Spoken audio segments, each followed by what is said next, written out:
All right, Lecture 12, Part 12. This is it, I promise. We'll make this thing fit. So I told you that, go to the next slide, that we've already covered all of this in previous video. Told you that there's a general now in charge of, he's the new Prime Minister of Japan. There is an emperor, but the Prime Minister is General Tojo. They're going on to a military war footing. But the Japanese had sent an extra ambassador, high-level distinguished ambassador, to work with the current ambassador to try to negotiate a settlement with the Americans. They want us to unfreeze their assets, start selling them things again. We want them to get out of China and Indochina, and there's just, where do you beat? How can you work this out? But they're giving it a try. Now, the Japanese ambassadors have been told they needed to get some kind of settlement with the United States by late November, or things were going to start to happen. Okay? The military had already put in plans to do what they were going to do, but the diplomats don't know this, and they will try their best to work something out. Okay? Now, U.S. military intelligence has broken the Japanese diplomatic code, and we can read the communications from Tokyo to the ambassadors to Washington. Now, let me explain this a little bit. When I say we can read the communications, you can't always get 100% decoding. There's things that you can't recapture, but you can get a pretty good idea what's in there. There's something else. Once you translate the code, you decode the transmissions, guess what? They're still in Japanese. So now you got to translate them from Japanese into English. So things will get lost in translation. So when I say we're reading the Japanese diplomatic messages from Tokyo to Washington, D.C., this is true. We are. But it's not a perfect science. Some things can't be decoded properly, and other things still have to be translated. So it's less than, it's not 100%, but it gives us a pretty good idea what's going on. Now, the military intelligence people are concerned over a long message that's coming into the Japanese embassy from Tokyo. It's coming in 14 parts. Now, I don't recall off the top of my head how long the time frame this was that these 14 parts were coming in. Okay. One a week or one a day. It's not important for our purposes. Okay. The thing that has American intelligence officers worried is one of the parts of these say that upon receipt of the 14th message, the Japanese embassy is to destroy all their code books, all their code machines, anything you would use to decode messages. So what does this mean? Now, if I had a class in front of me, we'd take a wild guess, but we don't. So let me just tell you. If you don't have any code machines anymore, if you don't have any code books, it means you can't decode any messages. Which means your work as an ambassador is over. There's obviously nothing less you can do. You can't receive any more communications from Tokyo. And so it's quite possible that the 14th part of a message, when it arrives, will be notification to declare war against the United States. And American intelligence officers, get this, they're concerned about it, they sound the alarm, that something seems to be afoot. Okay? They are worried enough about this that higher authorities send out a message, and I think I've got it here, I hope. Yes, okay. This telegram goes out. Now, because we're working on a computer screen and not a big PowerPoint slide, you probably can't see it. But I have an almost identical telegram here with the same, it's from a different addressee to a different place, but it's got the same thing in it. So let me read it for you. It says, "This dispatch is to be considered a war warning. Negotiations with Japan looking towards stabilization of conditions in the Pacific have ceased, and an aggressive move by Japan is expected within the next few days.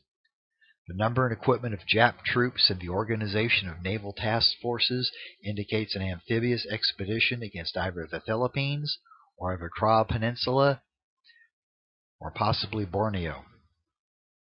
Execute an appropriate defensive deployment preparatory to carrying out the task assigned in WPL-46X, which I assume is a war plan. Inform district and army authorities. A similar warning is being sent by the War Department. That's the Army. And then a few other things. Inform British, Continental District, Guam, Samoa, direct to take appropriate measures against sabotage, etc., etc., etc. Okay? This is coming from the Chief of Naval Operations. My copy came from somebody else. One of it's going to CINCPAC, among other places. That's Commander-in-Chief Pacific Fleet. CINCPAC. Okay? The date on it here, November 27th, 1941. We suspect that something's afoot. But what are the Japanese planning on doing? Could they be going after the Philippines? Here it says Thailand too. My copy doesn't say that. Somebody scribbled it in. Kra Peninsula. That's down around like Singapore area, Borneo. What's not on the list? Hawaii. Why would the Japanese possibly want to go to Hawaii? There's nothing there for them. What do you do? Go corner the pineapple market? No. Let's look at the map. What do the Japanese want? They want raw resources. Okay? They want oil. They want iron. They want rubber. Okay? Resource-rich areas. Japan doesn't have a lot of natural resources. This is what they want. Okay? There's rubber in French Indochina.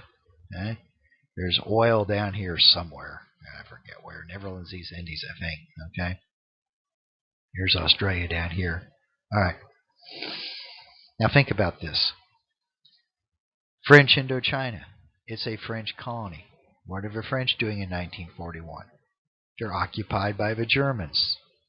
The northern part of France is occupied by the Germans. There's an independent government, theoretically, that runs the southern part of France, called Vichy France, but they're like, under the thumb of the Nazis. All right? The Netherlands, that's the Dutch. Okay? What are the Dutch doing right now? They're occupied by the Germans. Okay? The government's like in exile. Okay, there's the British. The British are in Singapore. Is a British holding. Hong Kong's here somewhere. Of course, Australia is part of the British Empire.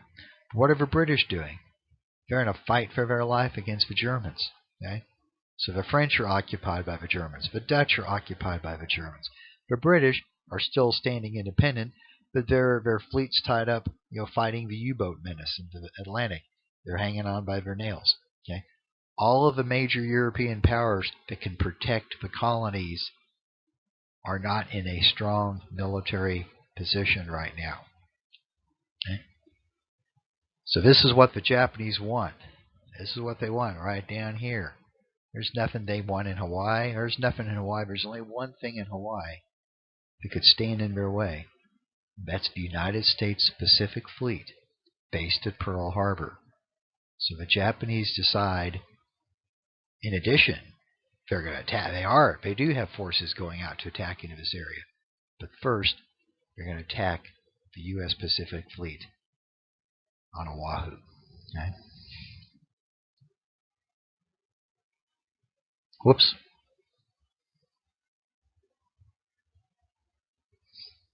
Racer. Pearl Harbor, Hawaii. This picture, this is a Navy picture, it was taken October 1941. Okay, so in the fall. Kind of gives you an idea what's going on here. All right. Here's an airfield here. Kind of hard to see, I know. All right. This, I think, is Ford Island here. It's hard to see because it's taken from an airplane. It's pretty high up, but it's a good sheltered location. There's lots of dry docks and storage facilities and all those kinds of things. Okay, it's a fully operational fleet base. The Japanese will bring 6 aircraft carriers in from the north. Now, nobody's ever tried anything like this. The British have used aircraft carriers to hit the Italians once, but no one's ever put 6 carriers together into one striking force. And they'll arrive off Hawaii. They maintain radio silence. They come in from the north, which no one would be expecting them from, and early on the morning of 7th December 1941. Okay? They're going to launch an aerial attack. Now, December 7th is one of the 4 dates I expect my students to know. You should know July 4, 1776. You should know December 7th, 1941. You should know June 6, 1944. You haven't got there yet. You should know September 11th, 2001. Anything else you can look up on Wikipedia. December 7th, the Japanese strike Pearl Harbor, Hawaii. All right. One of the first things they do is they take out the airfields. They attack the airfields on Oahu because the U.S. Army fighters could, of course, try to rise up and protect the naval base. So some of the Japanese planes peel off and beat up the Army Air Forces located on the island. But their real goal is to attack the Pacific Fleet. Okay? This is Ford Island. It's an island out in the middle of Pearl Harbor. If you look here, you'll see a Japanese airplane flying by. This was taken from a Japanese airplane, by the way. Okay, these are battleships. They're docked, well, not docked actually. They're just moored alongside Ford Island. Okay, and they're parked. Okay? It's like shooting fish in a barrel. This tall thing here, this is a water spout where a torpedo has exploded into one of the battleships. Okay.